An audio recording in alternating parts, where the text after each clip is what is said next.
अमेरिकी central bank federal reserve ने अनुमान के मुताबिक ब्याज दरों में किसी तरह का बदलाव नहीं किया। फेडरल रिजर्व ने ब्याज दरों को 3.75% पर स्थिर रखा है। उधर जापान के केंद्रीय बैंक ने भी ब्याज दरों में बदलाव नहीं किया है। जापान में ब्याज दर 0.75% पर स्थिर है। दोनों देशों के ब्याज की दर 3% का अंतर बना हुआ है।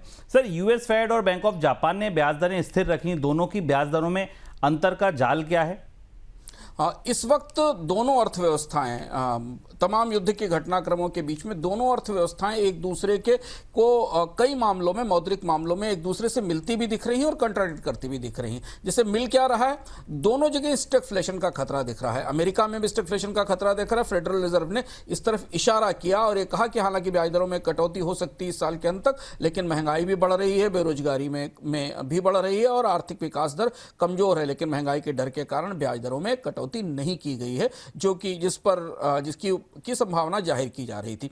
फेडरल रिजर्व ने ब्याज दरों में जो स्थिरता रखी और महंगाई को लेकर चिंता जाहिर की। बैंक ऑफ जापान की दर 0.75% है और ये एक बड़ा अंतर है। दोनों देशों के बीच बड़ा अंतर इसलिए है क्योंकि जापानी येन और डॉलर एक दूसरे के पैरेलल ट्रेड करते हैं। पहले एक सेफ हेवन होता है, फिर दूसरा सेफ हेवन होता है। तो ब्याज दर का अंतर डॉलर को मजबूत कर रहा है और येन को कमजोर कर रहा है और येन के लिए बड़ी चुनौती है क्योंकि येन की कमजोरी वहां महंगाई को बढ़ा रही है। तो कल फेडरल रिजर्व के फैसले के बाद रात में दुनिया भर के ट्रेडर्स ने जापान के बाजार को बेहद करीब से देखा। चूंकि तेल की कीमत $111 से ऊपर पहुंच गई है साउथ पार्स में हमले के बाद, जिस पर हम बात करेंगे। जापान अपनी 80% ऊर्जा की जरूरत इंपोर्ट करता है, तो वहां दोहरा दबाव है। एक तो कमजोर येन है और दूसरा महंगा दबाव है और इसलिए वहां पर स्टैगफ्लेशन का खतरा है। तो दोनों अर्थव्यवस्थाओं में स्टैगफ्लेशन का खतरा है, लेकिन ब्याज दरों का अंतर बाजारों को कंफ्यूज कर रहा है।